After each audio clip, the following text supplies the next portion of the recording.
बिस्मिल्लाहिर्रहमानिर्रहीम। सामीन मुकर्रम, आज हम जिस मौजू पर बात कर रहे हैं, आज का जो हमारा टॉपिक है, आज का जो हमारा उन्वान है वो है कि क़ज़ा नमाज़ पढ़ने का तरीका क्या है। क्या क़ज़ा नमाज को मुख्तसर कर सकते हैं, यानी क़ज़ा जो है ये मुख्तसर पढ़ें तो कैसे पढ़ें।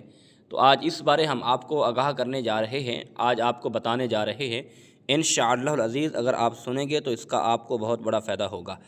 आज क़ज़ा नमाज़ पढ़ने का हम आपको मुख्तसर तरीका बताने जा रहे हैं, क्योंकि क़ज़ाए नमाज कुछ ऐसा होती है कि ज़्यादी नमाज़ें क़ज़ा होती हैं कि जिसे अदा करने में नफ्स जो है वो सुस्ती कर जाता है। अगर इन्हें मुख्तसर कर दी जाए तो नफ्स भी ये खुशी से उसने कबूल कर लेता है। तो ये क़ज़ा नमाज जो है फिर ये इंसान खुशी से अदा भी कर सकता है।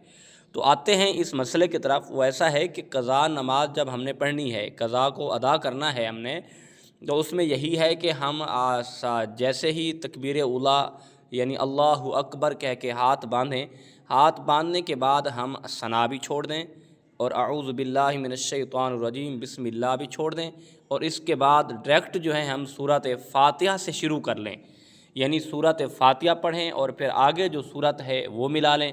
उससे के मिलाने के बाद जो रकू वाली तस्बीह है, यानी जो हमने रकू में तस्बीह सुबहान रब्बियल अज़ीम पढ़ना है, हम इसे 3 बार पढ़ने की बजाय 1 बार पढ़ लें, 1 बार पढ़ लें। लेकिन उसे पढ़ें इस तरीके से कि सजदे में जाकर 1 बार पढ़ें सुबहान रब्बियल अज़ीम, फिर ऊपर खड़े हों, और उसके बाद ऐसा ना हो कि आप रकू में जाएं जाते हुए पढ़ें और पढ़ते ही खड़े हो जाएं, तो ऐसा नहीं होगा।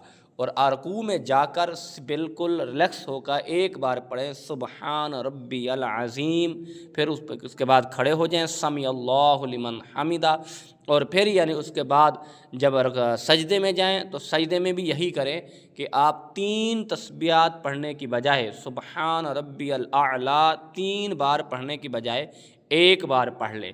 लेकिन पढ़ना ये है कि सजदे में जाके और तहम्मुल के साथ सुकून के साथ 1 बार ये तस्बीह पढ़ें और फिर खड़े हो जाए। इसी तरह दूसरे सजदे में भी ऐसे करें। अब इसी तरह हमने 2 रकातों को मुकम्मल करना है। अब हमने अत्तहियात पढ़नी है।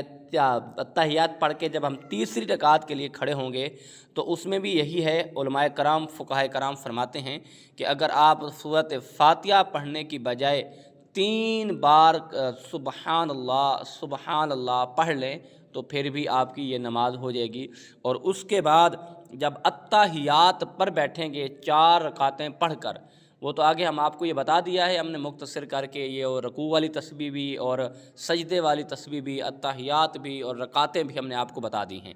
और आगे जब 4 रकातें पढ़ के हमने अत्तहियात पर बैठना है तो अत्तहियात को हमने कहाँ तक पढ़ना है, क्या मुकम्मल पढ़ेंगे, अत्तहियात भी पढ़ेंगे, दुरूद पाक भी पढ़ेंगे, आगे दुआ भी पढ़ेंगे। हम आगे ये भी आपको आगाह कर देते हैं, बता देते हैं कि हमने अत्तहियात पढ़ ली है। अत्तहियात पढ़ने के बाद अल्लाहुम्मा सल्लि अला मुहम्मद, यानी अल्लाहुम्मा सल्लि अला मुहम्मदिन व अला आलि मुहम्मद, यानी इतना ही पढ़ लें तो बेहतर है, सलाम फेर दें।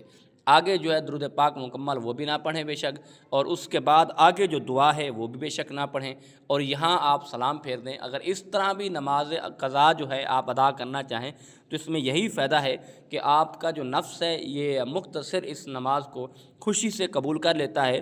तो आपकी क़ज़ा नमाज़ें जो हैं वो एक ख़ूबसूरत अंदाज़े से, ख़ूबसूरत तरीके से अदा होती रहेंगी। तो यकीनन हमारी नमाज़ें क़ज़ा जो हैं उनको हम अदा कर देंगे। तो अल्लाह पाक हमें नमाज़ पढ़ने की, नमाज में शौक़ और दिलचस्पी रखने की अल्लाह तौफ़ीक़ अता फ़रमाए।